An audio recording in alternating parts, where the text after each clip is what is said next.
Good morning.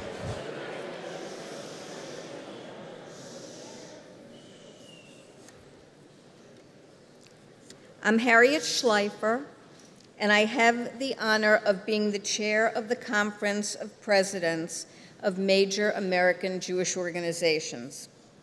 We gather in our nation's capital in sadness and mourning. October 7th was the darkest day in modern Israeli history.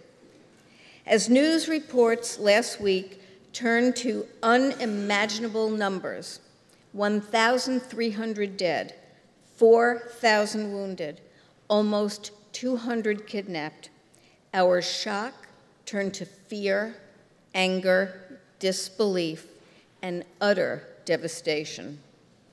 We mourn the loss of precious life. We pray for the healing of wounds that will never fully mend. And today, we wear these blue ribbons, an initiative started by JFNA in the hope for the safe return of our brothers and sisters now held hostage in Gaza. Our sages teach us that we should not be daunted by the enormity of the world's grief. Instead, we're commanded always to act, always a way to shape our world, not merely be shaped by it. And today we gather together as the sages instruct, to do justly, to love mercy, to walk humbly, and to face grief with action. And we gather in Washington to say to the world, we stand with Israel. We stand with Israel not merely with our words, but with our deeds, with action. I'm joined today by the heads of our 50 national organizations and dozens of local Jewish federations from across the country, representing a broad and diverse coalition of American Jewish life. And we are eternally grateful for our elected leaders who are here this morning to share their own words of support. Our presence together in this historic synagogue in our nation's capital gives us comfort and strength. Only by working together can we ensure that Israel will have what it needs in its war with Hamas. Only by acting together can we have a safer, stronger, and better tomorrow.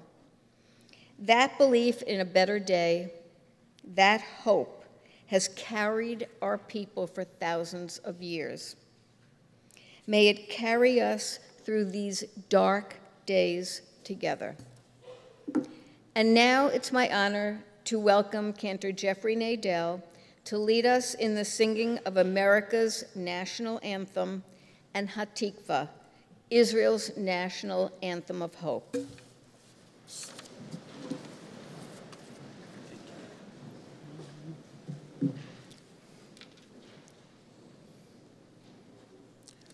Oh, say, can you see by the dawn's early light what so proudly we hailed at the twilight's last gleaming, whose broad stripes and bright stars through the perilous fight?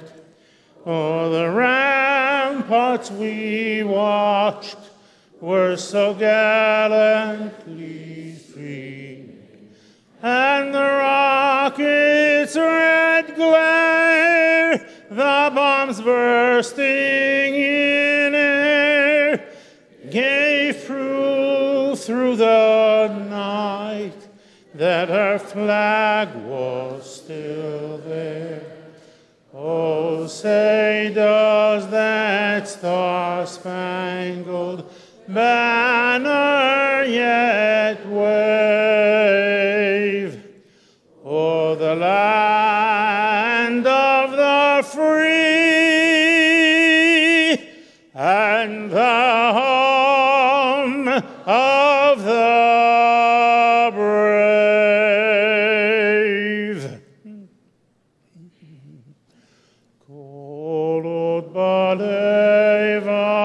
pnima nefesh Yehudi homia ulfate mizrach kadima ain Zion Sophia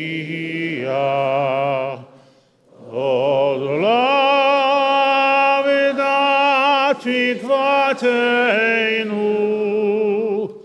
Hatikva bat shnot alpayim Liot am chofshi be'artzeinu Eretz Zion Yerushalayim Tam chofshi artzeinu Eretz Zion v'Yerushalayim.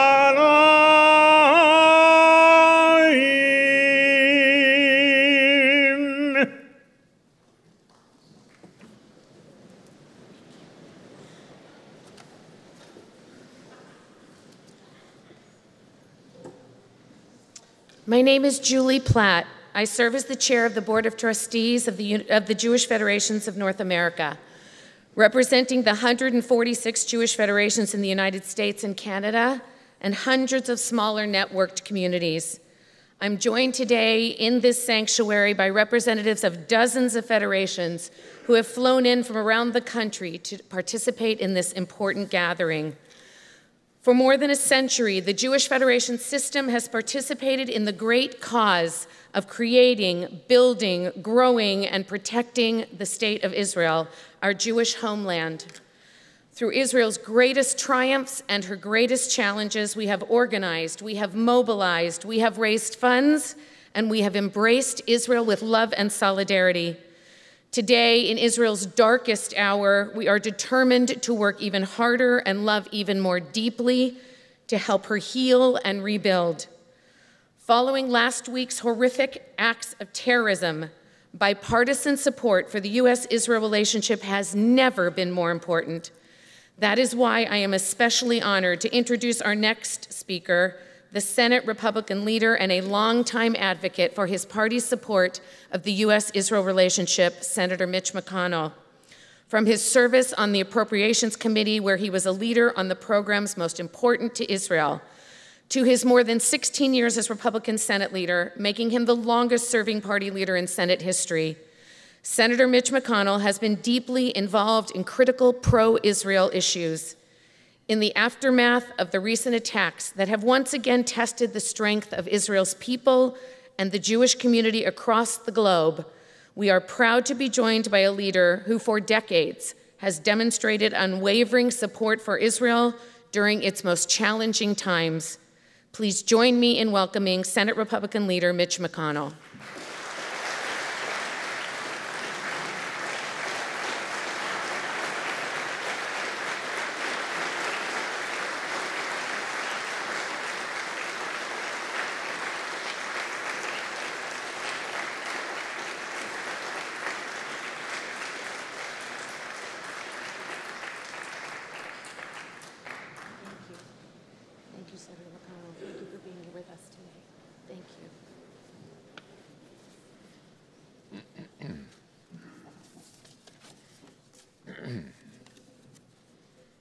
Good morning. Thank you very much for coming to Washington. Like everyone here, I'm deeply saddened by the circumstances surrounding this gathering. I stand with the people of Israel in their grief and their pain as they face down existential evil. And I stand with you and with the Jewish communities around the world as you face alarming new varieties of the insidious, age-old scourge of anti-Semitism. My message to you today is about how the United States and the entire civilized world needs to respond. We're facing a moment that demands moral clarity. This is a time for choosing, and the choice is crystal clear. We must stand with America's closest ally in the Middle East, with the people of Israel,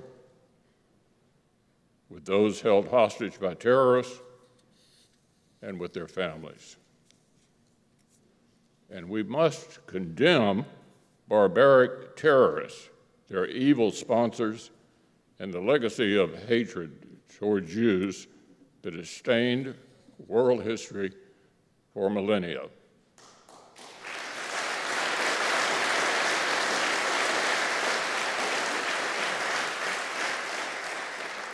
Today's gathering and our mission in the coming days is a powerful reminder that the burden of standing against terror, defending sovereignty, deterring authoritarian aggression, and condemning hate is not Israel's alone to bear.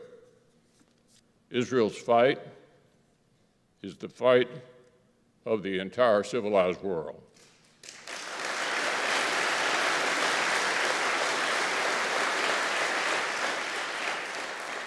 This is America's cause, too, and it demands leadership. People with a platform need to start by establishing loud and clear who are the victims and who are the aggressors.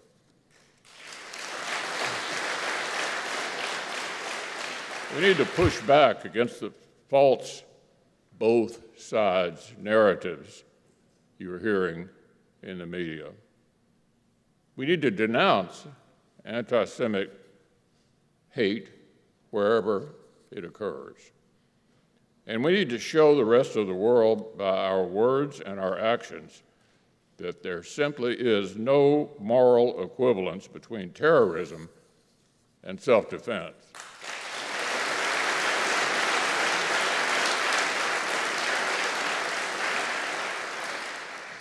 Our country needs to lead by calling on countries with relations with Hamas to push immediately and forcefully release the hostages.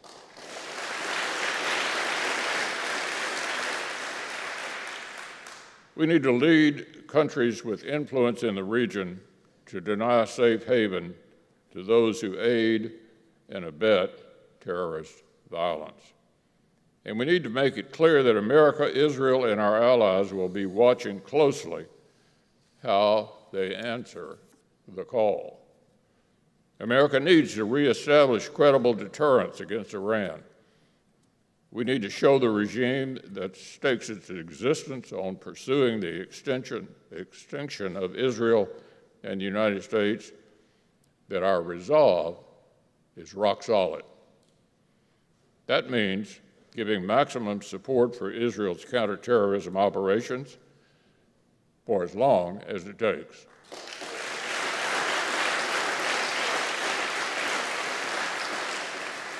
It also means getting back to investing in the sort of American strength that can protect our people, equip our allies, and lead the coalition to destroy the terrorists who threaten the entire civilized world. This is what I'll be fighting for in the coming weeks as the Senate considers the resources we put into our defense and the additional assistance we need for Israel and other democracies facing authoritarian aggression from Europe to the Pacific. So as you embark on an essential mission, I want to thank you all for your leadership. May God bless you and keep you safe, and may God bless Israel and the United States of America.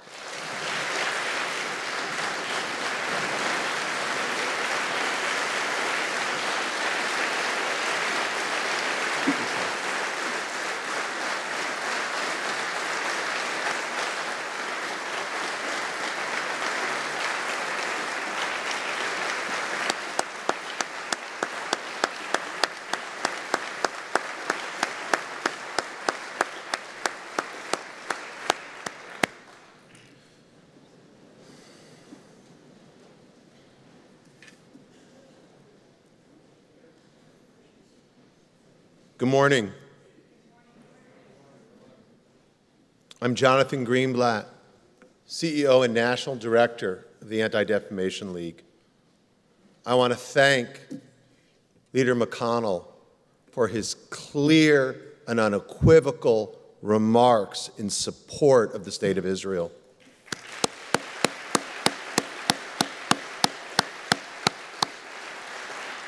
At a time when moral clarity seems to be in short supply at many universities, in many newsrooms, in many boardrooms, let's be thankful for Speaker McConnell. Let's be thankful for the other members of Congress who are here today, for the leadership of the administration. Their presence today reminds us that America and Israel are rock solid together, and it's bipartisan. And they are rock solid together because Hamas is a hate group, a terror organization that is a product of the Islamic Republic of Iran. And as we think about the 1,400 people who were murdered, who were mutilated, the women raped, the children brutalized, some children executed in front of their parents, some parents executed in front of their children. These were barbaric atrocities. And they were committed not just against Israelis, although that would be more than enough, but also against Americans. You see, again, this isn't just Israel's fight. This is America's fight. This is the fight of the free world against terror. That's what this is actually about. And I will just say to those who have any doubt, I hope this will finally put to bed what we all know to be true. Anti-Zionism is anti-Semitism. It's wrong, and it shouldn't be tolerated anywhere, under any circumstances. Now, again, I want to thank the extraordinary, unwavering leadership in Congress from both sides of the aisle who've joined with us today.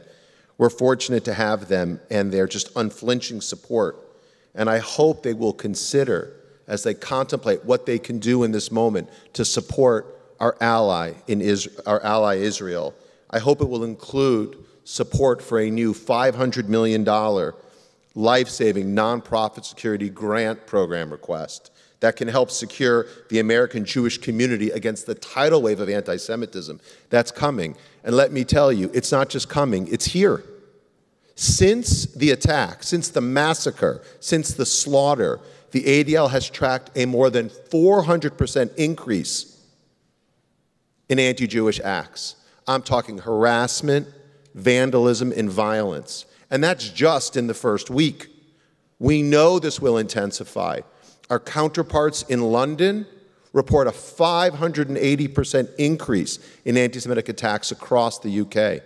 Our counterparts in France report nearly 200 incidents in the past week alone, 65 arrests. So something isn't coming, it's already here. And my friends from Capitol Hill, you can help to protect the Jewish community. Thank you for your leadership, and thank you for what we hope you will do.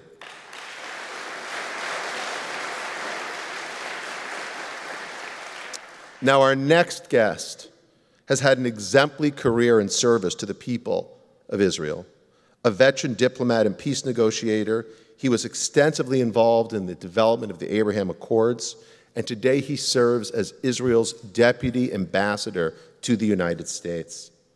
And today he's pinch hitting for our dear friend, Ambassador Michael Herzog, who would have been here were it not for the fact that President Biden is preparing to depart for Israel, and so Ambassador Herzog needed to be there in advance. In this moment of crisis, in this hour of need, his voice is absolutely critical. So, Mr. Deputy Ambassador, each of us here today want to express our profound shared grief with the people of Israel. All of us have family or friends, colleagues, loved ones who have been directly affected by this grotesque crime, and all of our hearts are scarred and broken. But equally important, as much as we are hurting, we are resolved. And we want to share with you and the nation you represent a message of strength and solidarity from the American Jewish community to the people of Eretz Yisrael. We, the combined leadership, stand here together with you, and so with all of our brothers and sisters in Israel, and as you fight to protect the Jewish state, we will stand with you every step of the way. So friends, please join me in welcoming the Deputy Ambassador, His Excellency Eliav Ben Yamin.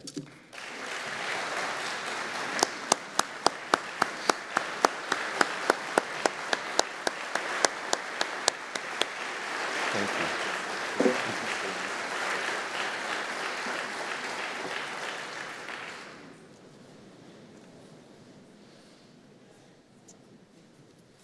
Thank you, Jonathan, for those warm and welcoming words.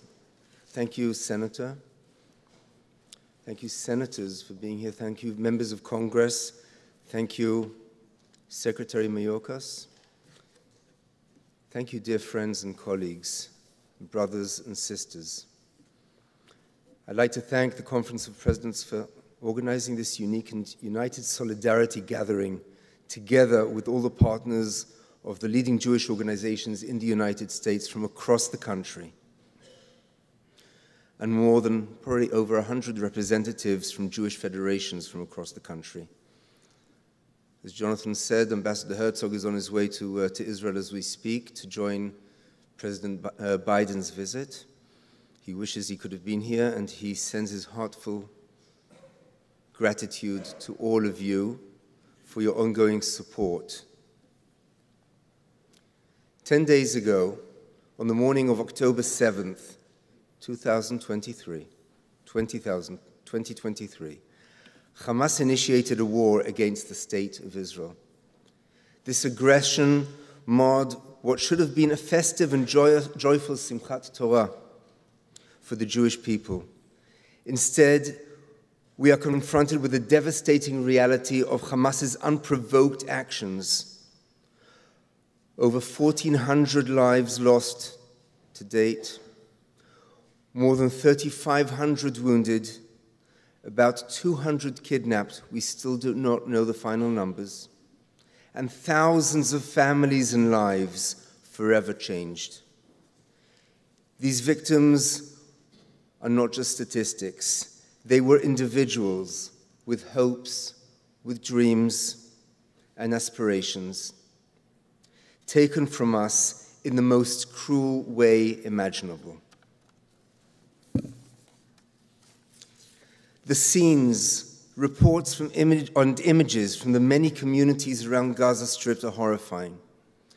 Victims were tortured and executed in the most gruesome ways at the hands of inhuman terrorists. Bodies mutilated, hands tied behind the victims' backs, heads decapitated, blood-soaked bedsheets,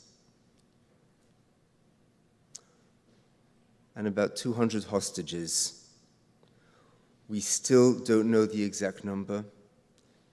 And at this moment, I would like to call everyone in this room and everyone who can possibly hear to do your utmost to demand and bring about the immediate release of those kidnapped.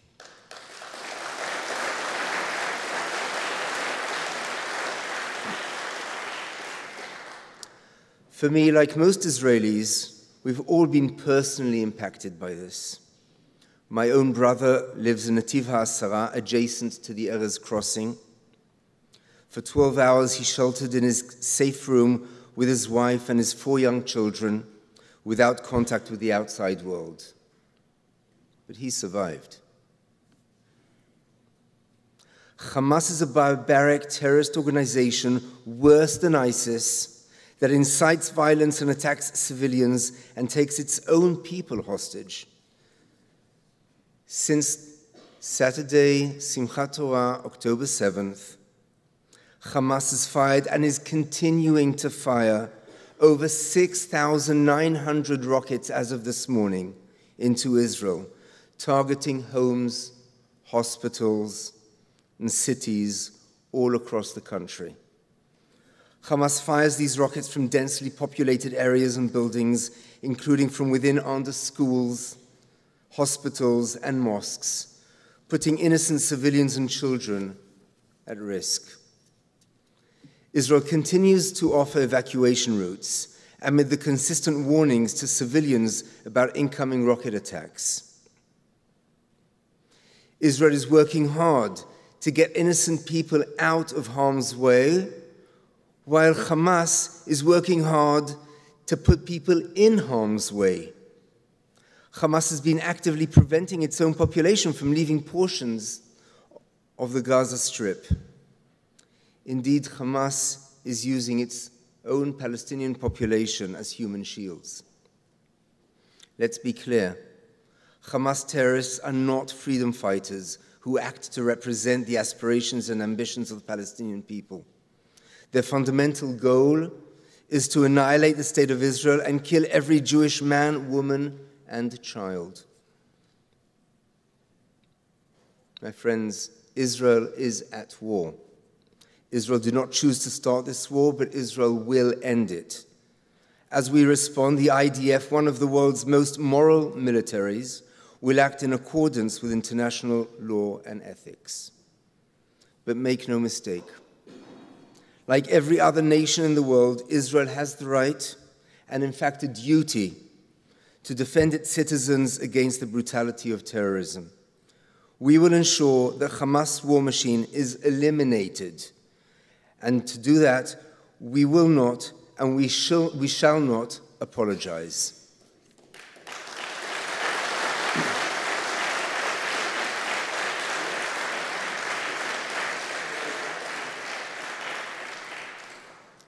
And this is a message we are sending also to any possible foe out there, or as President Biden stated as a message in one word, don't.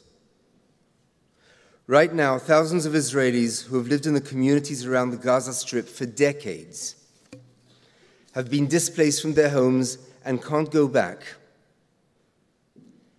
And this reality we are seeing now also in the north. In a way, they are refugees in their own land.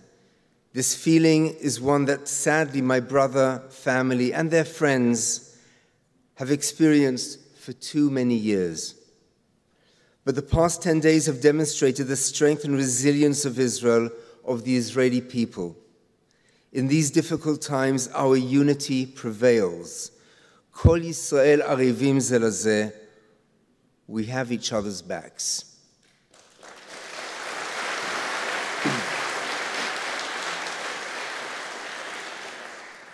Much like the people of Israel, the Jewish community here in America remains united. It doesn't matter whether we are Reform, Conservative, Orthodox, religious or secular, Ashkenazi or Sephardi. This unity is a testament to the strength and the resilience of a people who have overcome adversity throughout history and are determined to prevail. Yes, there are rising concerns of the security and the safety of Jewish communities also here in America. We are in close dialogue with the administration here, and I know you all are as well. And I'd like to take this opportunity and to thank Secretary Mayorkas and your team and all the law enforcement agencies and authorities across the country for doing their utmost to allow for the safety and security for the Jewish communities around the country. Thank you.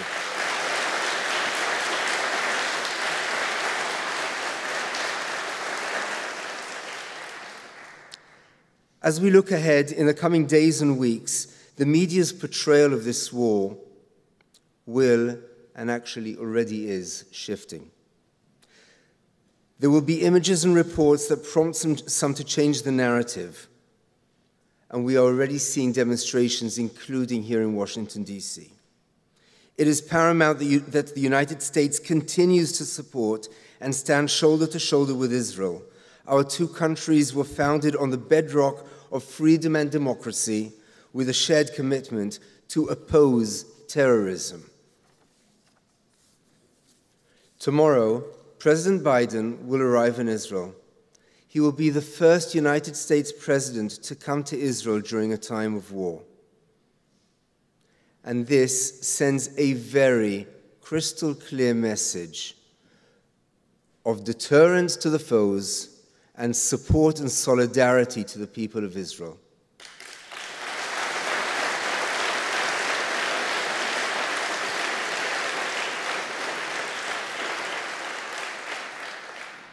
This show of solidarity resonates deeply with myself and with the people of Israel.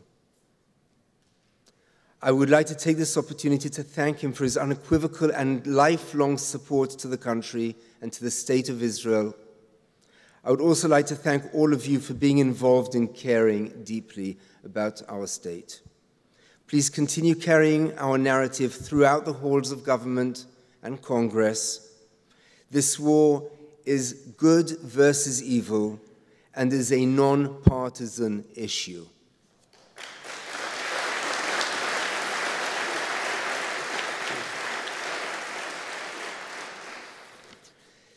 Since our independence 75 years ago, and even before, Israel and Jews have been forced to live by our sword. But we do aspire and pray for the day that the prophecy of Yeshayahu, Isaiah, can be realized.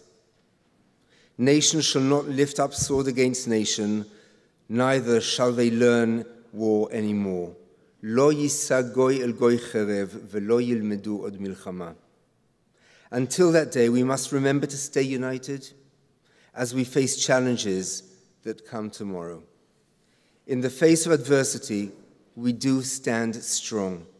Hamas underestimated us. Israel is resolute, united, and will prevail.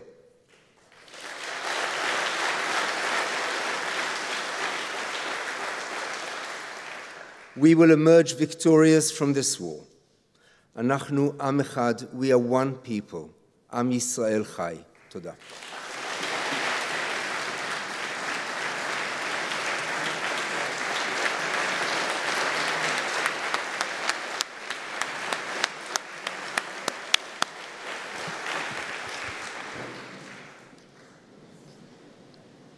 Thank you very much, Deputy Ambassador. I'm Michael Tushin, President of AIPAC, American Israel Public Affairs Committee. For much of our history, the Jewish people was powerless to access the halls of power. We had no voice in government. We had not even the ability to reach out to government. Thus, we celebrate people like Esther, who had access and used it. Today, we are fortunately not in that position. In fact, the leader of the Senate is one of us, a Jew.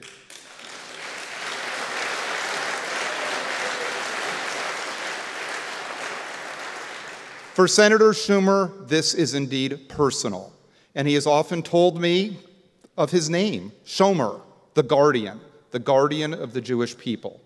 And this week, the senator has shown why he is the guardian of the Jewish people, not only speaking out forcefully about what happened and Israel's need to dismantle Hamas and obtain the space she needs to do so, but taking a bipartisan delegation to Israel in the midst of war to show support for the U.S.-Israel relationship and that the United States will always stand with Israel.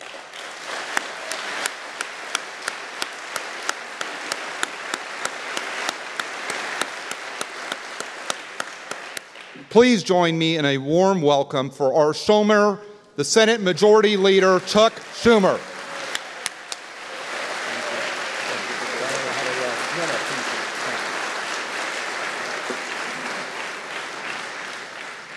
Thank you, everybody. Thank you so much. Thanks for being here. Thank you for the honor of addressing you during these terribly difficult times. I come before you and share with you a heart of grief, a hole that will really never be filled, something we will now think of every day for the rest of our lives. I come shaken by anger, by fear, but with a resolve to act. Am Yisrael Chai. The people Israel live and will not be defeated.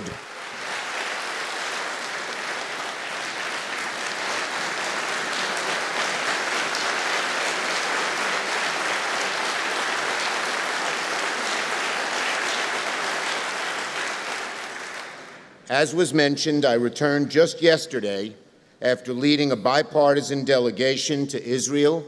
Senators Kelly and Rosen, Senators Romney and Cassidy.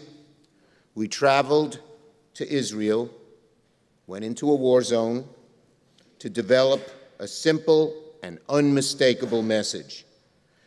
To Israel, we said, "We have your back."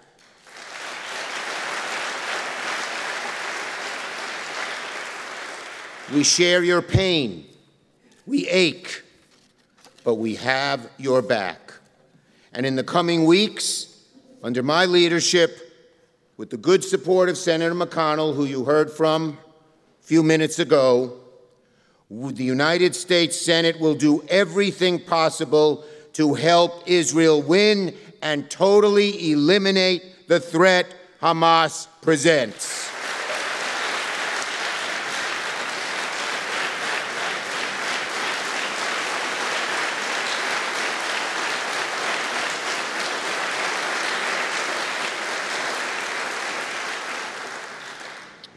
This is a trip, as I mentioned, I'll remember for the rest of my life. A visit to the only Jewish state on earth facing the darkest hour of its 75-year history. We held a lot of productive meetings.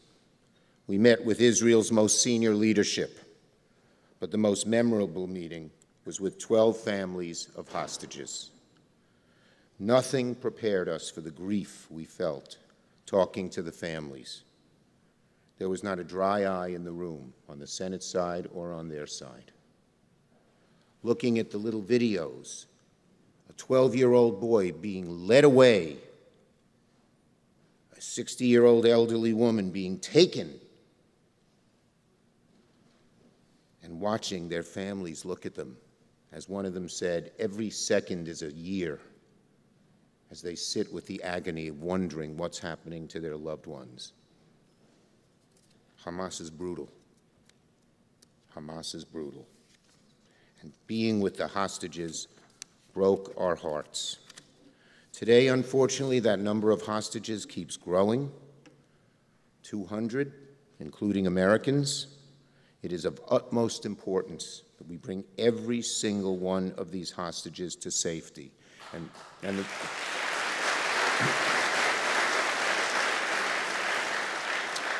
the reason I'm sort of rushing now is in a few minutes, the 5 of us who traveled are getting on the phone with President Biden before he goes to Israel and talking about what we learned and what we believe and he believes needs to be done to bring the hostages home safely.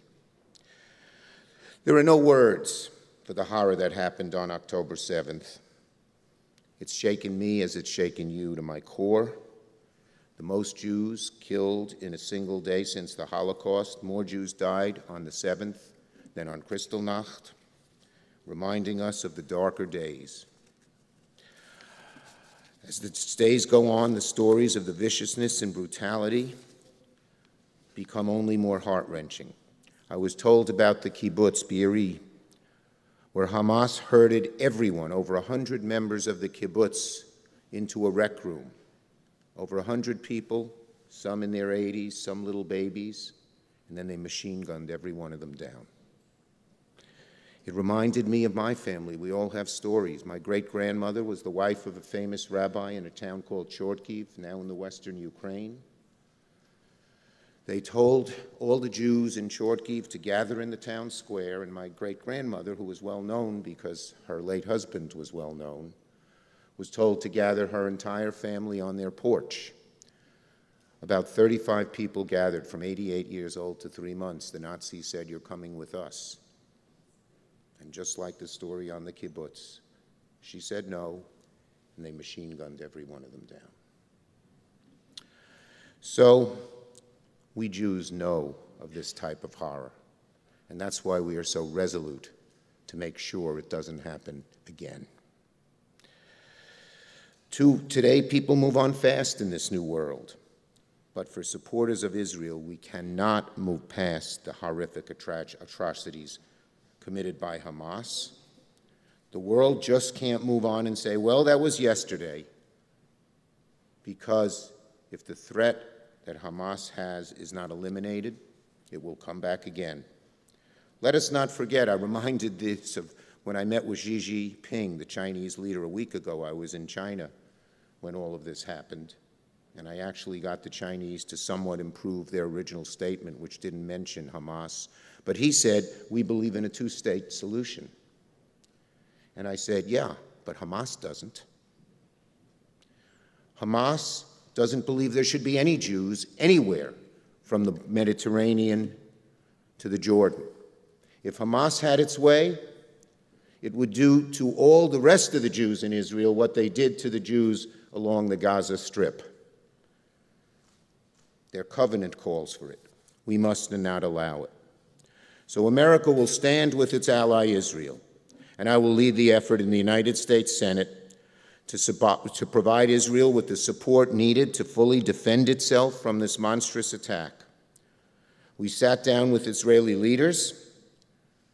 They asked us we got a list of what they needed, so many things, like JRAMs and more help for Iron Dome. We saw the effect of Iron Dome. You may have seen this in the news. We were having lunch at our hotel in Tel Aviv when we were rushed into a shelter because rockets that Hamas had launched from Gaza were nearby. Baruch Hashem, praise God, we're all okay. And we just had to be there. We live with it once. It actually happened again twice. Israelis live with this every day. So they need that help. I spoke with the president yesterday, and there will be a significant amount of humanitarian aid. That's a good thing, to help innocent victims who have nothing to do with Hamas, Israelis and Palestinians. But we have to make sure, it's very important, that none of that aid ever reaches any part of Hamas.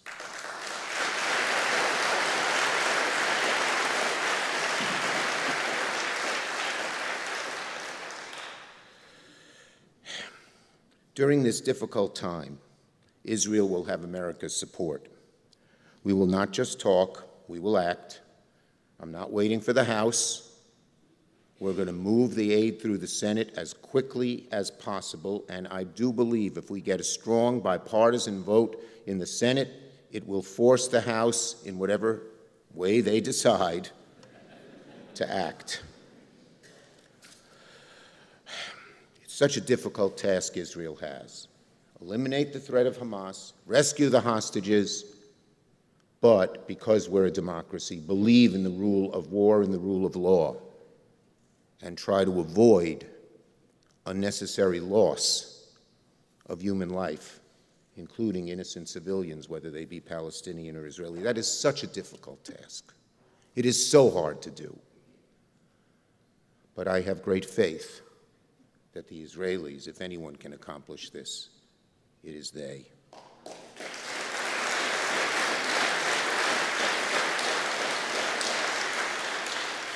One more note, and our ambassador brought it up. I see our secretary here. I'm deeply concerned about the spread of anti-Semitism at this time. Some of the reactions to this terrorist attack on Israel have been appalling, shameful, anti-Semitic. I've been assured by President Biden, by Secretary Mayorkas and others, as well as local law enforcement in my home state of New York, that the entire government at this federal, state, and local levels are focused on protecting Jewish Americans from anti-Semitic attacks. And I am looking at a program I authored, the Non-Security Grant Program, to help our institutions, our religious institutions, our shuls, our synagogues, our JCCs for safety. I've tripled this program over the last few years, and I will be fighting in the upcoming budget to increase it by even more.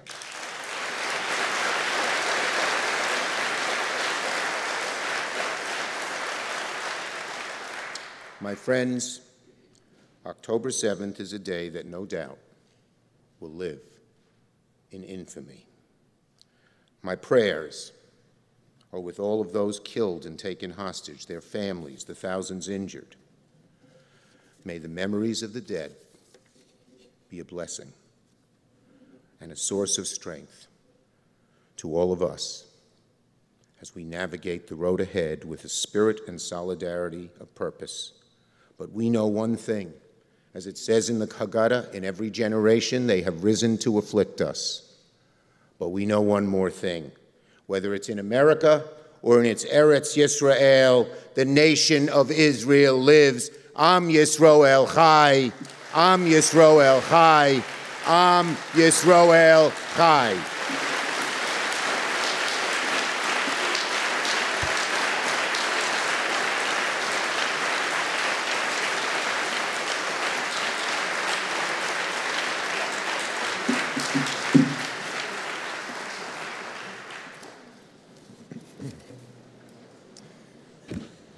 Thank you, Leader Schumer, for your powerful words. Good morning. My name is Ted Deutsch. I'm the Chief Executive Officer of the American Jewish Committee, and it is an immense honor to be with all of you Jewish leaders from every part of the country. And before I introduce our next speaker, I want to acknowledge that there are also members of Congress from every part of the country who are committed to their Jewish communities, who are committed to Israel, who devote so much of their time to fighting these battles on behalf of the state of Israel in the U.S. House, who are here with us, and I would ask them to stand so we can acknowledge their presence.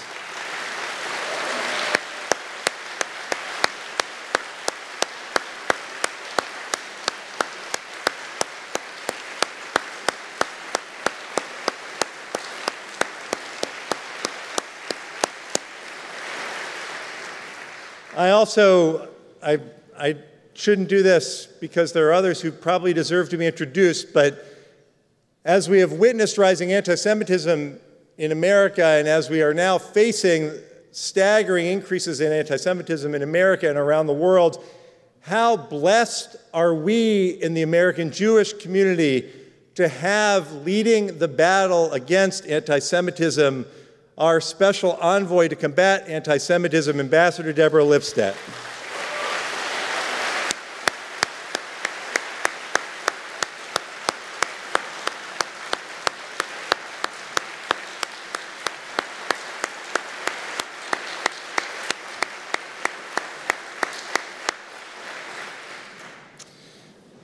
Now it is my honor to introduce a congressman who not only leads the legislative agenda of his party, but who is a true advocate for Israel on its brightest days and in its darkest hours. He is the top Democrat in the House of Representatives, and for more than a decade, the pro-Israel movement has been fortunate to count on Hakeem Jeffries' leadership. Hakeem and I served side by side for 10 years. He never wavered in his support for Israel. He stood strong always for the Jewish community. I traveled to Israel with Hakeem, and I saw him express his commitment and the way he showed his care, not just for the state of Israel and its leaders, but for the civilians we met with, the IDF soldiers we met with. Every opportunity that Hakeem had to interact, he interacted with his emotions and his leadership for Israel on his sleeve. He understands that Israel, even in the wake of a tragedy unseen since the days of the Holocaust, will only grow more resilient. As Israel was facing its most perilous day, Hakeem wrote, and I quote, "We will do everything necessary to support Israel's effort to defeat the Hamas terrorists and their barbarity." And as I call him up, I would just make this note. I did this job for 7 terms in Congress. You accept, to my friends, you accept an invitation. You come to talk to a group visiting Washington. You come to give a speech. This is not an invitation by a group of political activists to a leading member of Congress to talk about their issues. This is a moment when a group representing a tiny minority of the United States population comes to Washington because our ancestral homeland of Israel and the people of Israel are under attack by Hamas terrorists, sworn to its destruction, terrorists who are today's ISIS. And that group of proud Americans, this group here, wants its closest friends in Congress to know how deeply grateful we are for their support. Leader Jeffries, I no longer serve beside you in Congress. Today, I serve alongside this remarkable group of Jewish leaders from across America. And I join them in welcoming you as a staunch ally of our community, our powerful voice for Israel's right to defend itself, and our good friend. Ladies and gentlemen, please join me in welcoming my dear personal friend, the Democratic leader of the House of Representatives, Hakeem Jeffries.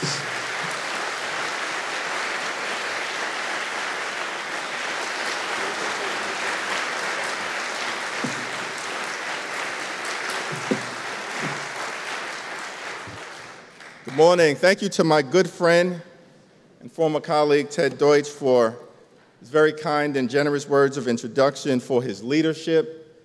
I worked closely with Ted for 10 years on the Judiciary Committee, and I'm thankful that we have such a tremendous leader in Ted for such a moment as difficult as this one.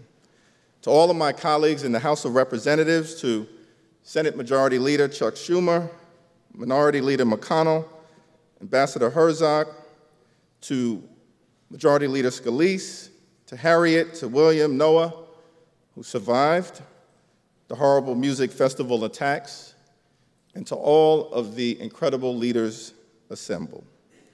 I wish we were meeting under better circumstances, but it is an honor to stand with you in solidarity today.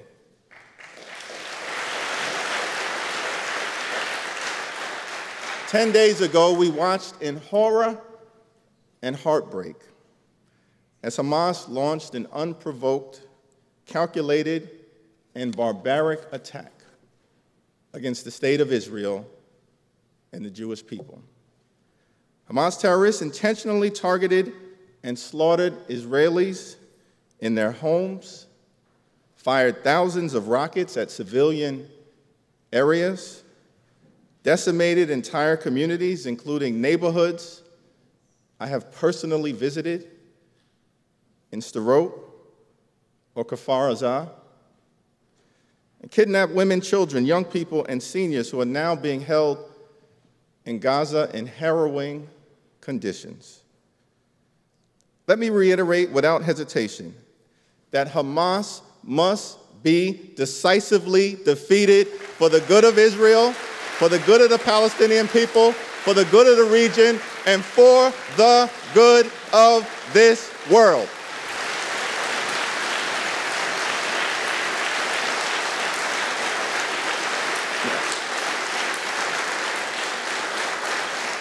Now, since 2013, as many of you know, I've had the opportunity to represent the 8th Congressional District in Brooklyn, one of the most diverse districts in America.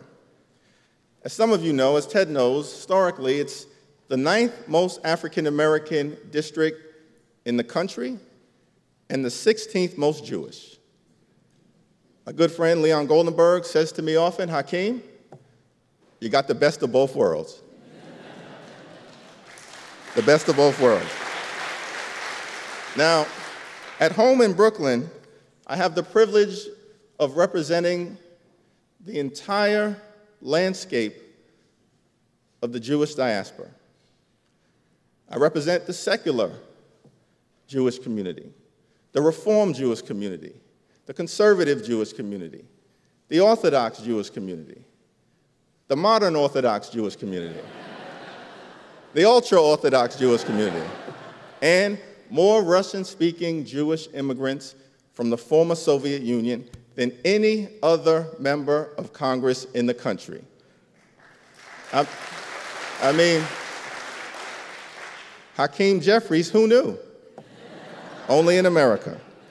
But I want to make it clear that I stand in support of the Jewish community that I represent in Brooklyn. I stand in support of the Jewish community in North America.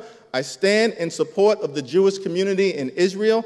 I stand in support of the Jewish community all across this world. All across this world.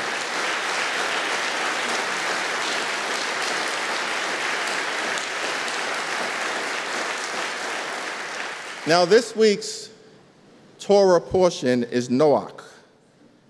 In it, God says to Noah that the earth was filled with lawlessness.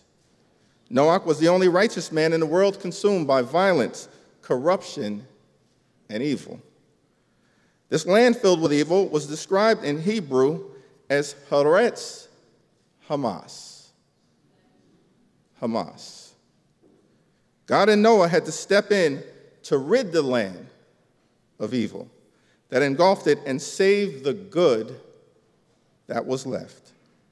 Consequences would come to wrongdoers. This Torah portion ends with a flood that eradicates this evil and an ark that saves Noah from it. These verses remind us of the role that Israel must now play in eradicating evil. The international laws of war with respect to Palestinian civilians who have been callously put in harm's way by a terrorist regime in Gaza, of course, should and will be respected. However, this is a moment for accountability, and Hamas will be washed away.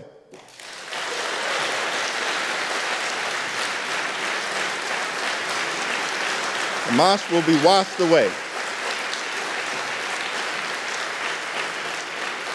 Israel has the unequivocal right to defend itself against Hamas and all of her enemies. Indeed, Israel has the sovereign responsibility to respond to the terror, respond to the brutality, and respond to the atrocities committed against its people. Hamas attacked Israel because Hamas wants to wipe Israel off the face of the earth. So let me be clear. Israel has a right to exist as a Jewish and democratic state. Our commitment to Israel's security is ironclad, and the special relationship between the United States and Israel is unbreakable. Unbreakable.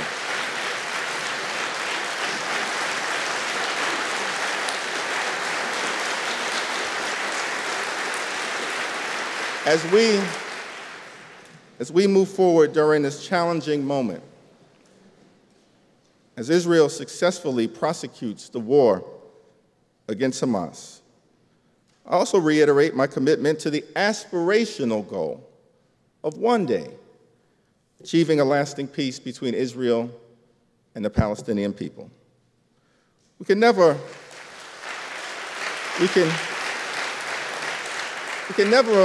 abandon that aspiration, as it can serve as a lamppost, even in the midst of the tyranny of uncertainty. But peace will not be possible until Hamas is decisively defeated and permanently eliminated from the landscape. Over the last few days, I've spoken with many friends and community leaders in the Jewish community at home and throughout America. I know that the pain is real, and there is an understandable, visceral feeling of intense vulnerability. But I want the Jewish community to know that you are not alone. You have friends in the African American community all throughout the country, too numerous to mention, who are standing with you. The African American mayor of New York City, the largest city in America, stands with you. The only African American governor in the nation from the neighboring state of Maryland stands with you. The African American Secretary of State, who recently visited Israel in a show of solidarity, stands with you. And the highest ranking African American ever to serve in the United States Congress in the history of this great country, stands with you and Israel today. You have friends in the African American community, and we will stand with you and stand with Israel and crush anti-Semitism, bury it to the ground.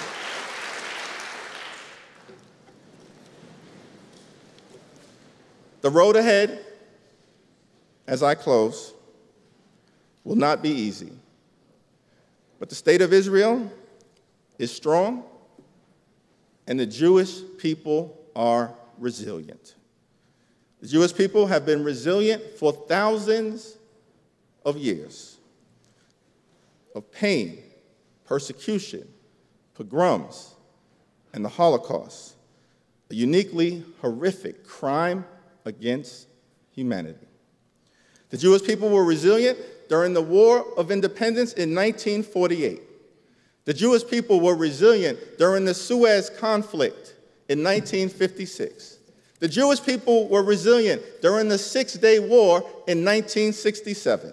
The Jewish people were resilient during the Yom Kippur War in 1973.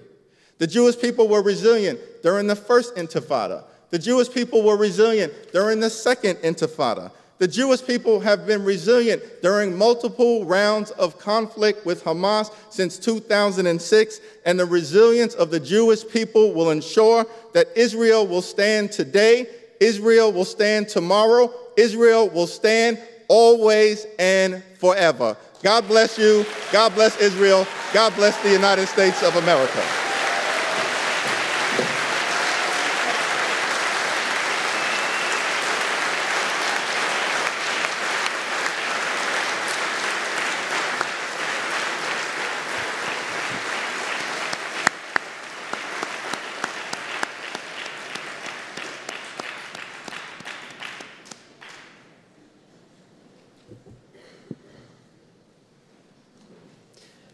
Good morning. Steve Weil, CEO of Friends of the IDF. As we sit here, 21 agricultural communities along the south have all been evacuated. Over 25 communities in the northern Galilee along the Lebanese border have been evacuated. None of us in our wildest nightmare would have ever used the term Judenrein to our precious homeland. But that's what's become of Israel. Today, instead of young men and young women sitting in the halls of universities, engaged in high tech, acting as therapists, nurses, doctors, these young men and young women have been called up. Literally, in the course of 30 hours, the IDF tripled in size, the largest call-up in the history of Israel. Today, we're speaking about a situation that is so critical that there are more active soldiers in Israel than there are in all of the United States Armed Forces as we speak. We're in a state of crisis, an existential state of crisis. And today, to address us, we welcome Congressman Steve Scalise. He's been an incredible friend of Israel from day one. He's not just a friend, he's been a leader. He's thoughtful, he's substantive, he's a man who's engaged. He's an LSU tiger. And when I say an LSU tiger, he's a tiger for ethics, for morals, and for justice. And Congressman Scalise is no stranger to terror, having been the victim of terror himself. When he was in his state, in the hospital, the first world leader that reached out to him was Bibi Netanyahu. And on that phone call, they compared and contrasted their wounds, as Bibi himself in the famous raid on the Sabina hijacked airplane was shot as well. It's an honor for us to have a friend, a leader, and a man that we as Jews give the highest compliment we could give anyone on earth. Mitzadike umos ha'olam, amongst the righteous of the nations. Our LSU tiger, Steve Scalise.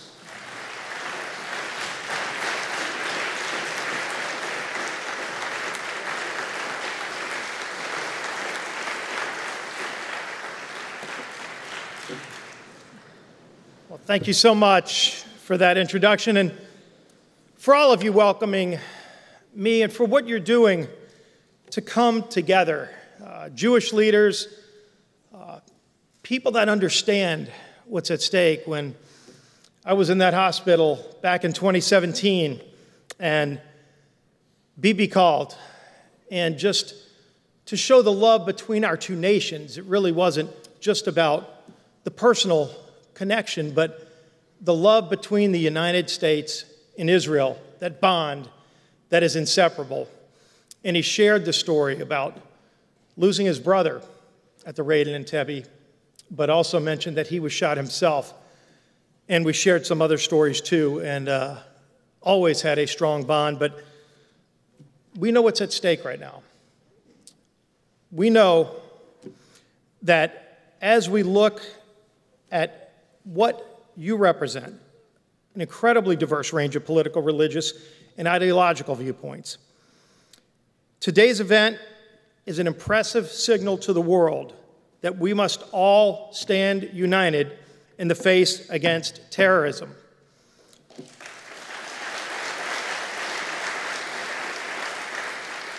Now, let me say this clearly. Israel is at war, and America will stand united with Israel and her people's right to defend themselves from these barbaric attacks.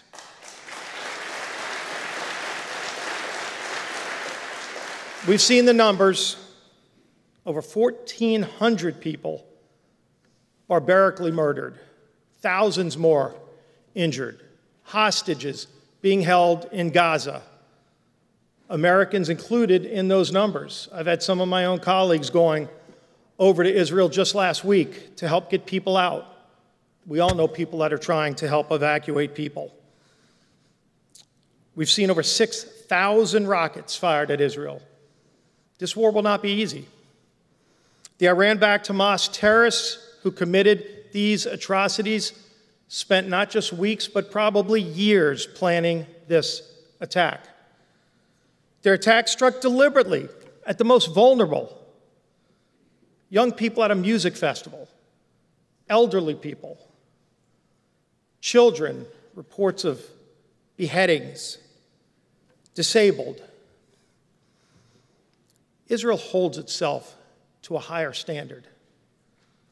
There can be no equivalence between the pure evil of Hamas and Israel's effort to defend itself against terror.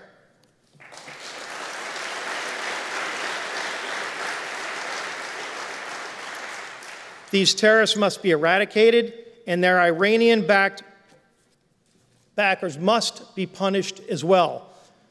Now, clearly, in the House, we're working to get the House back opened. But as the majority leader, I have been working with leaders in the House for over a week now in a bipartisan way. Chairman McCall and Ranking Member Meeks have worked together on a legislative package that when we get the House back open, the first order of business will be a strong legislative action with over 400 co-sponsors, bipartisan, expressing our strong support of Israel and its right to defend themselves in this war.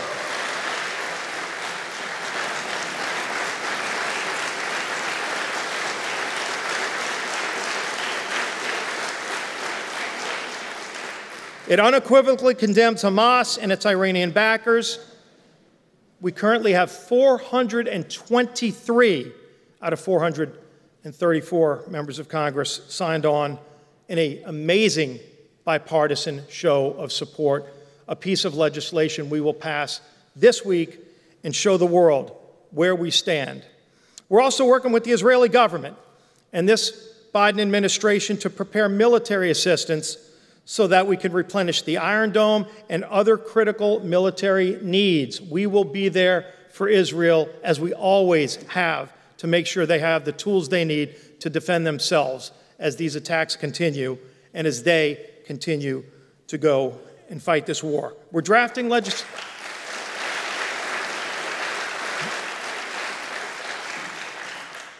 Worked with other committee chairmen to make sure that we're drafting legislation to target Hamas, Palestinian Islamic Jihad, Hezbollah, and other Iranian-backed terrorists that threaten Israel.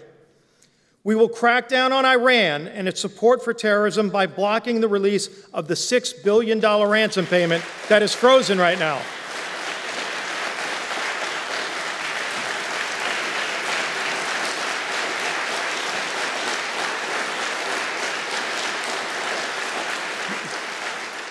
And we're also preparing legislation to impose stronger sanctions against Iran's oil revenue that has brought tens of billions of dollars to help finance terrorist organizations.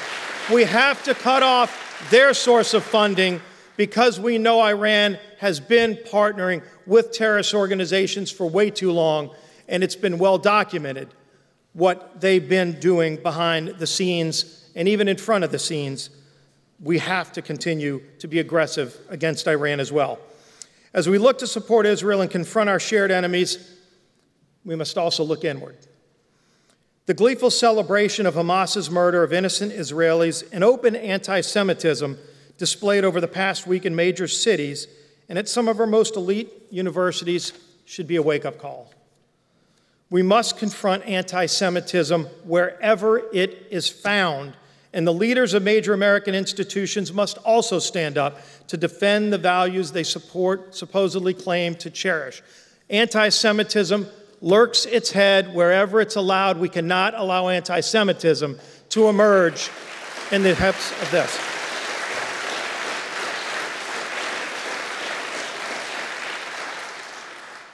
Since Israel's founding, America has proudly been not just the first nation to recognize Israel, but we have always stood by the promise of a Jewish state. As Israel takes the fight to these bloodthirsty terrorists, we must continue to stand with her yet again, and Israel will prevail. Thank you all. God bless the United States, and God bless Israel.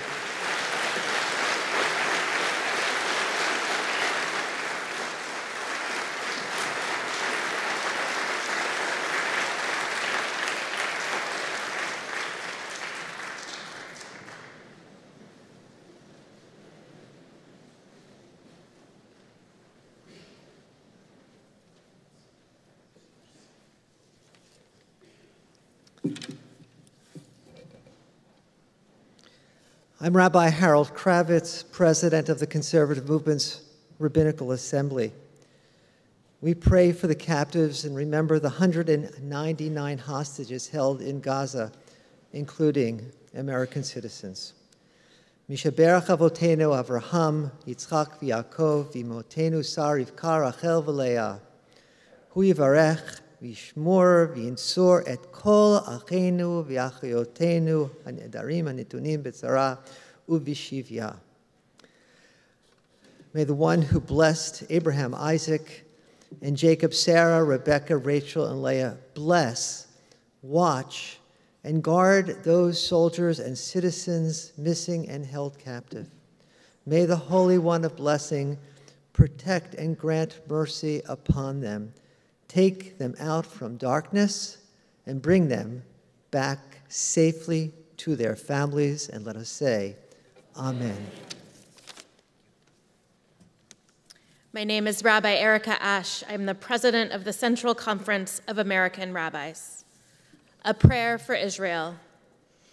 Avinu Shabashamayim, Shechina Mekor Chayinu, Tzur Yisrael v'Goalo, Sovereign of all the world, shield Israel beneath your protective presence.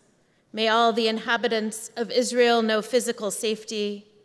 May they find the comfort of community as they grieve together. May they experience a renewed love for their country and its people.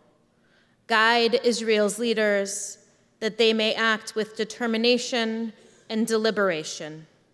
Implant within Israel's people compassion, strength, and resolve. May they be nourished by our love and support. Natata shalom ba'aretz. We pray for shalom in the land we love. And let us say, Amen.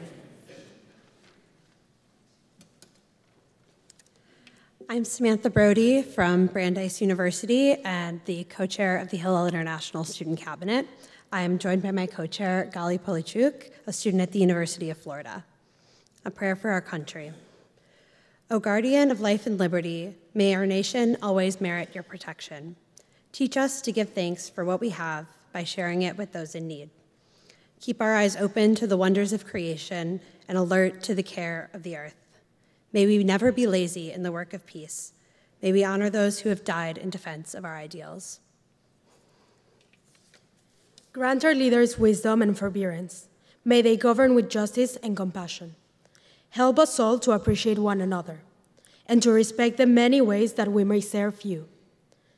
May our homes be saved from affliction and strife, and our country be sound in body and in spirit. May we say, Amen.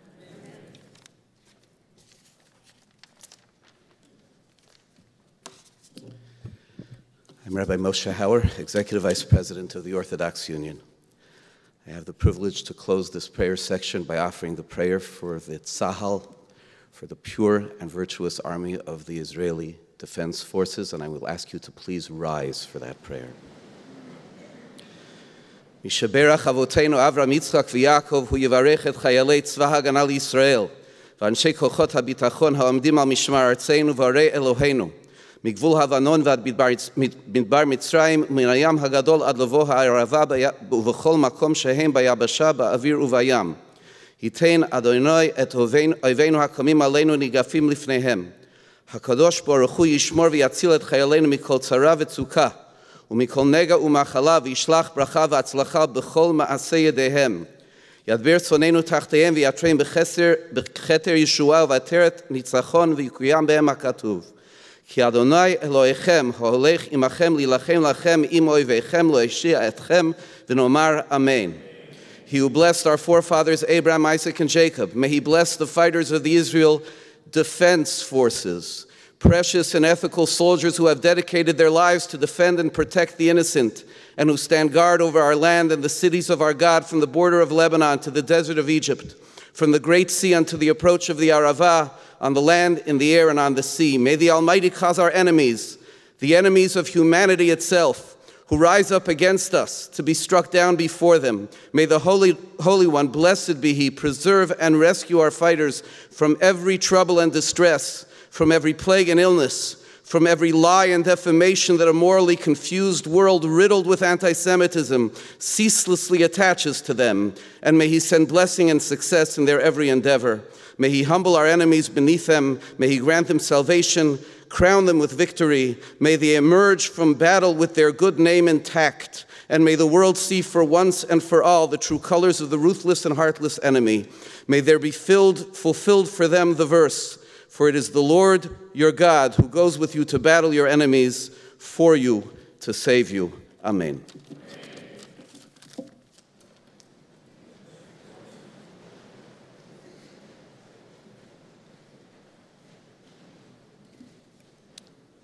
Good morning.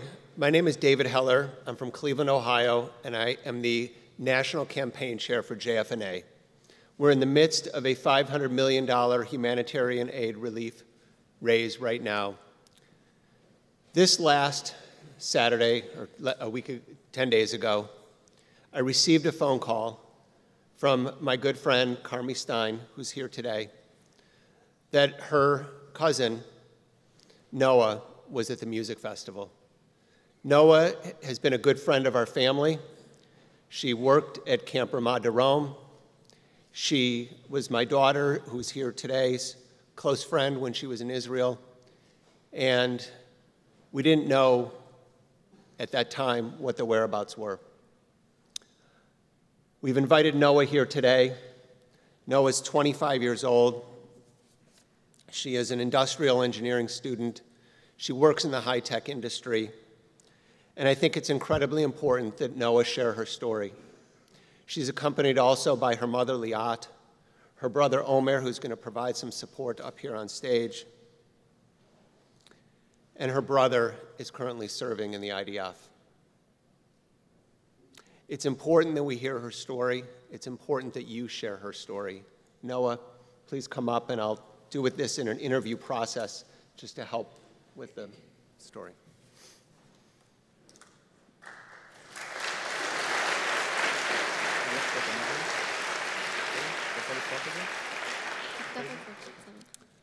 So Noah, if you could start by sharing with us, take us back to 10 days ago in the desert at 6:30 a.m.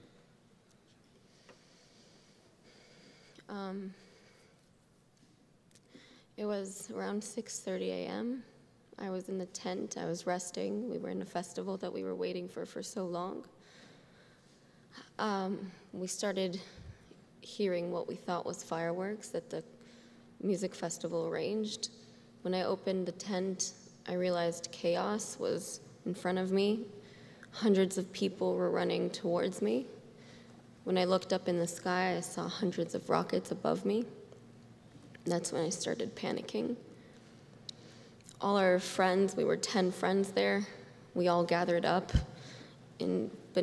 right next to our tent, and we split into cars to run out of there. When we got to the main road, the security told us to go only to the right. We started driving, and that's when we realized that if we continue, there's a terrorist attack. We found a shelter, which was a small cement box with no door, and around 30, 40 people inside. We were 5 friends inside, including my best friend, Norel, her sister, Roya, her boyfriend, Amit, and my other friend and their cousin, Gal.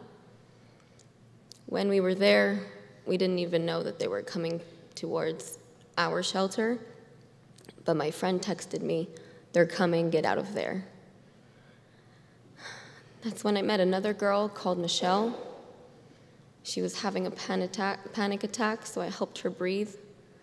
And I asked her name. She said Michelle, and I said, "Let's sit down. There's more air if we sit down." So us 4, me, Noel, Roya, and her sat down. The next thing I heard was they're coming. And that's when 30 people fell on top of me. Everyone wanted to save their life, and they wanted to get to the back of the shelter. I don't remember much after that, but I remember waking up and losing contact with my friends, only wanting to hear their voice. My head was laying on top of a chest of someone, and they were breathing. That's when I asked her what's her name, and she said Michelle. I said, "Hi, it's me, it's Noah. I helped you 5 minutes ago." Next thing I know, they're throwing 5 grenades inside. Body parts are flying around. And all I hear around me is people suffocating, people on top of another, and a lot of shots from within.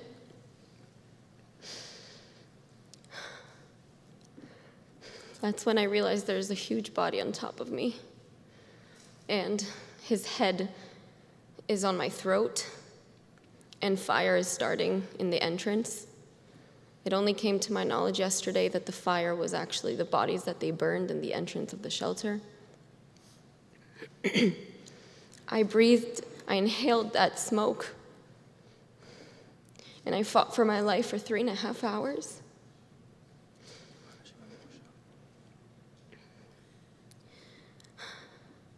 I thought about my family, and I had one question, and it was, why do I deserve to suffocate until I die?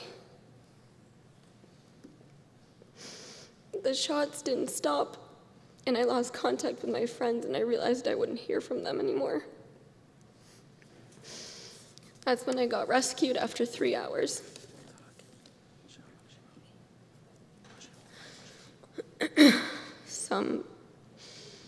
Some voices that I heard said that,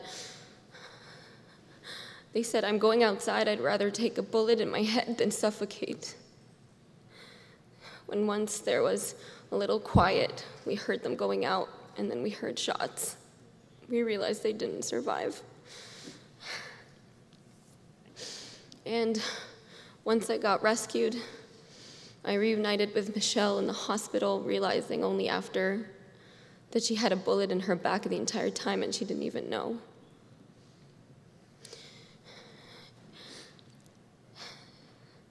Norelle, my best friend, and her sister were American citizens. They lived in LA for 9 years, and they loved America.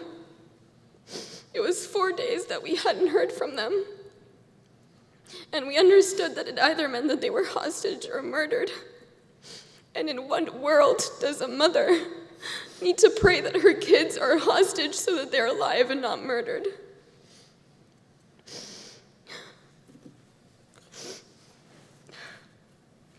It's fine. I came here for the memory of my best friends and all the people that were murdered and everyone that is being held hostage and everyone that survived, and for these soldiers and every person living in Israel. And even though that on the outside I don't look like I have scars, and I might have only a fracture in my elbow, but the biggest scar that I have is in my soul. That my best friends, Noel, Amit, which is her boyfriend, and my dear friend and her sister Roya, aren't here anymore. And just like my soul is aching, all of Israel is aching, and their hearts are broken.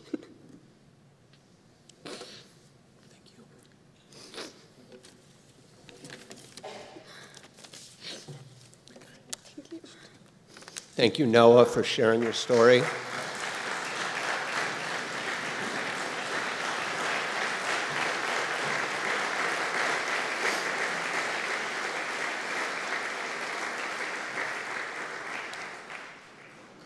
Noah, the Jewish community of America is with you.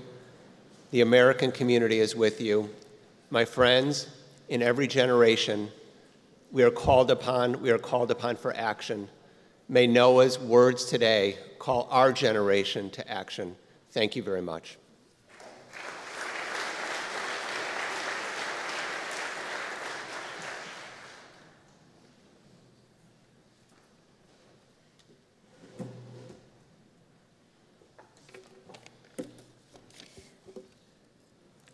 It's definitely hard to follow Noah's words.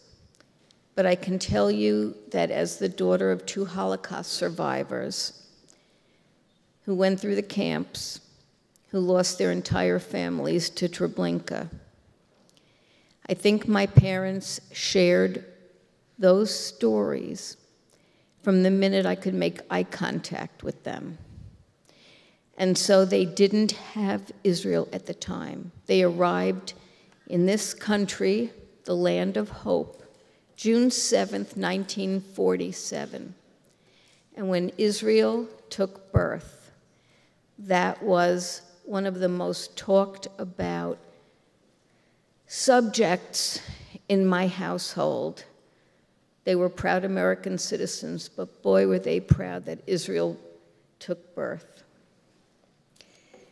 So now it is my honor again to introduce our next speaker, Secretary of Homeland Security, Alejandro Mayorkas. Secretary Mayorkas is a longtime friend of Israel, working closely with his counterparts there on key policy issues like cybersecurity, and most recently, leading the effort to admit Israel into the visa waiver program. He has also been at the forefront of efforts to fight anti-Semitism and violent extremism, efforts that have never been more vital in the wake of the attack on Israel, and the violent threats that have been made against Jews in the days since. Secretary Mayorkas, President Biden's powerful words in the aftermath of the October 7th attack on Israel, and his upcoming trip tomorrow demonstrate America's strong commitment to Israel, and we do not take that for granted. The actions that he and you and so many of your colleagues in the administration have undertaken have been both a source of strength and comfort. So many of us who are deeply concerned about the safety and security of Israel. On behalf of the Conference of Presidents, we thank you and President Biden for your resolute and unwavering support for Israel and for your vigilance in the face of the threats facing our communities across the country. Please join me in welcoming Secretary of Homeland Security Alejandro Mayorkas.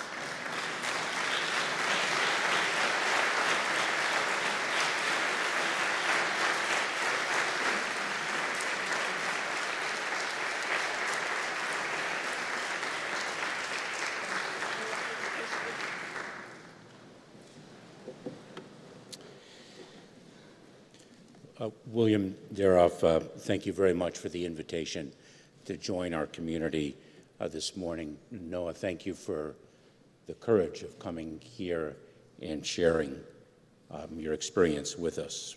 The images of the children, the young women, the elderly, has made me think yet again about my mother and her experience in fleeing the Nazis and the lasting impact of her suffering. Seeing children leave home never to return impacted very much how she parented me. She kept me very close. I didn't have the pleasure of a sleepover or a sleepaway camp as so many of my friends did. And just as the experiences of our parents, grandparents, ancestors have had lasting impacts on successive generations, so too will the savagery inflicted on Israel and its people reverberate for decades to come and impact future generations. Acts of hate are not limited by geography nor by time. Rabbi Moshe Hauer, from whom we heard a moving prayer earlier, of the Orthodox Union, and I have spoken about the fact that there is no such thing as a small act of hate. A swastika graffitied on an elevator wall impacts so many more than just those who step in or off that elevator. Here in the United States, in the last week, we've seen a demonstrator wave a swastika during a rally in Times Square. Last weekend, chants of "Gas the Jews" were heard at a rally in Sydney, Australia. British media have reported a more than 300% increase in anti-Semitic incidents in the UK alone since the Hamas attack on Israel. This against the backdrop of an already increasing wave of anti-Semitism and other streams of hate before the terrorist attacks on October 7th. Yesterday, the FBI released its annual statistical report on hate crimes. Anti-Semitic hate rose 25% from 2021 to 2022. Anti-Semitism accounted for over half of all reported religion-based hate crimes. Today we gather together in a highly charged environment, and I am here to implore alertness, vigilance, and preparedness. We in the Department of Homeland Security will provide flexibility in the use of the more than $156 million we've distributed to over 1,040 entities that serve the Jewish community as part of the Nonprofit Security Grant Program to meet current needs. We have our Protecting Places of Worship resource guide and our protective security advisors in every state to guide and advise the Jewish community on how to most effectively secure your facilities with the resources you have. Since last Saturday, we've held more than 60 direct community engagements to share information, distribute materials, and learn of your needs so that we can best meet them. We've reached more than 65,000 members of our community. The day after the horrific attacks on October 7th, Jonathan Greenblatt and the Anti-Defamation League held a gathering, virtual gathering, more than 700 people participated. William Daroff, Jonathan, and I participated in an intimate discussion of what we need to do to protect our community just this past Sunday. We in the Department of Homeland Security, along with the FBI and all of our partners, are constantly evaluating the threat landscape. We remain very concerned about the lone wolf, the individual incited to violence by an ideology of hate. Use the resources, please. I implore you to use the resources we have made available to you, and importantly, work with one another, whether it is SCAN, the Secure Community Network, or other organizations and resources that are there for you. I not only implore alertness and vigilance, I implore strength. The strength to live our Jewish lives and not allow fear to prevail. We will continue to execute this administration's first ever strategy to combat anti-Semitism. We will continue the fight against hate. The extraordinary suffering that we share with our families and our friends in Israel will be lasting. The grief will not subside soon. The hurt will pass from generation to generation. So too will our resolve, our faith, the practice of it, and the values that we have and that bind us together. This Department of Homeland Security is here for you, and here we are here with you forever. Thank you.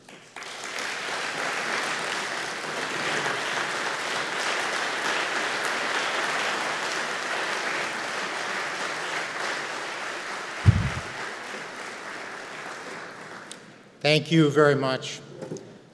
I am William Daroff, the CEO of the Conference of Presidents of Major American Jewish Organizations. It is an honor to bring this remarkable solidarity fly-in to a close. For those of you who are watching at home live on C-SPAN, you'll note that many of us are wearing these blue ribbons, which our chair, Harriet Schleifer, mentioned before. This is a project of the Jewish Federations as a global unity symbol and solidarity with the hostages and their families. I encourage you to go to blueribbonsforisrael.org, blueribbonsforisrael.org, to order your own. For those of you who are in the room here today, we have these cards on your seats, Send Love to Israel cards, which we will hand deliver to our Israeli brothers and sisters as a show of support. Please fill them out and leave them on your seat. I want to thank all of the organizations that helped coordinate this event, and thank the dedicated staff who worked tirelessly over the past few days to put it together on such short notice.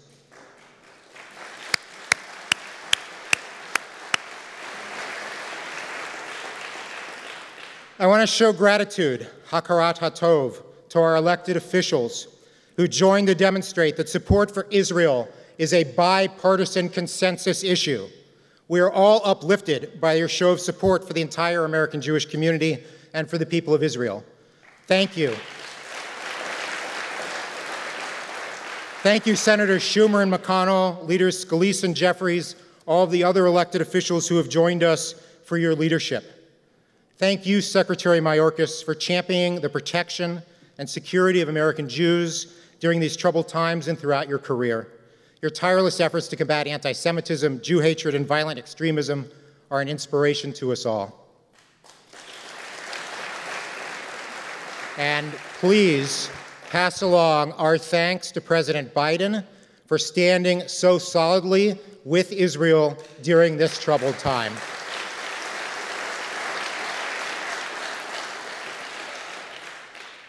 I must thank Noah for your bravery in the face of true evil, for your bravery to travel here to Israel, from Israel to stand with us today, and to show the world the strength and resilience of the Israeli people. Kol hakavod, and thank God you are here with us.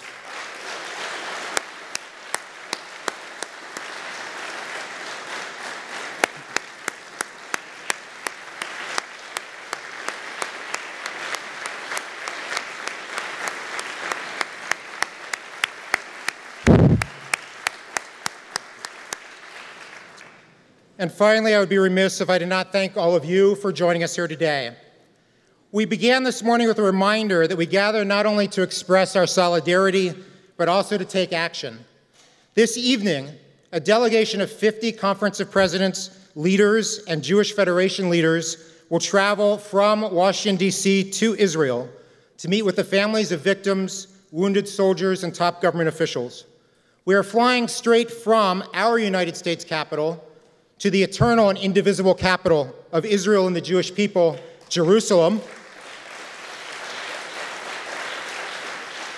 to emphasize that our two countries are bound by a common purpose and a common destiny. Our mission is vital, yet straightforward. We're going to show the people of Israel that they are not alone. Jews everywhere share in their pain and stand with them. We will deliver to Israel the message of solidarity and support from our leaders that you heard today. We will ensure that both the leaders and the people of Israel understand that America stands behind them. All of America stands with them. We are all united. And in Israel's darkest hour, America's steadfast support has never been more vital. The Israeli fight to rescue its citizens and eliminate the terrorist threat posed by the Hamas terrorist army will not be easy. It will not be quick.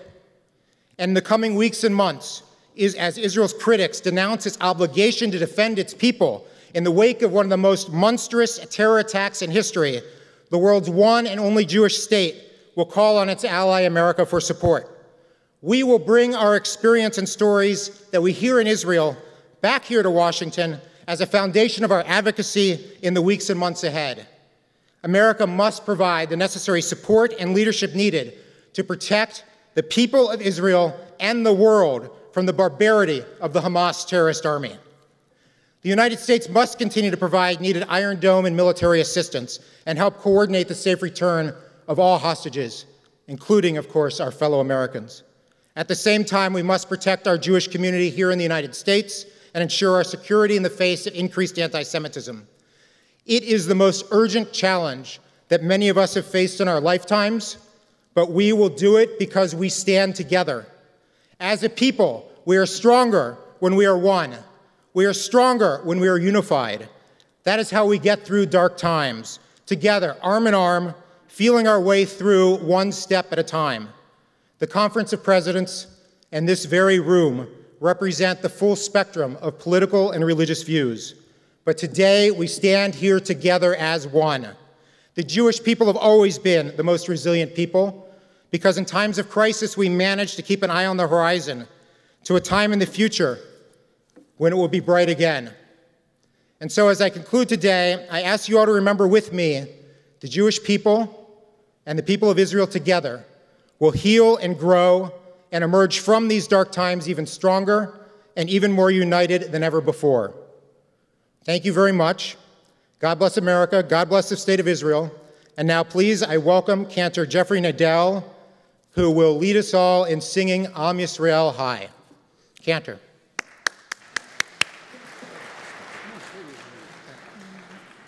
Am Yisrael, Am Yisrael, Am Yisrael Chai. Am Yisrael, Am Yisrael, Am Yisrael Chai. Am Yisrael, Am Yisrael, Am Yisrael Chai. Am Yisrael, Am Yisrael, Am Yisrael Chai. O Davinu Chai, O Davinu Chai. O Davinu, O Davinu, O Davinu Chai. O Davinu Chai, O Davinu Chai. O Davinu, O Davinu, O Davinu Chai. Am Yisrael, Am Yisrael, Am Yisrael Chai. Am Yisrael, Am Yisrael, Am Yisrael Chai. Am Yisrael, Am Yisrael, Am Yisrael Chai. Am Yisrael, Am Yisrael, Am Yisrael Chai. O Davinu Chai, O Davinu Chai. O Davinu, O Davinu, O Davinu Chai. O Davinu Chai, O Davinu Chai. O Davinu, O Davinu, O Davinu Chai. Thank you, Cantor.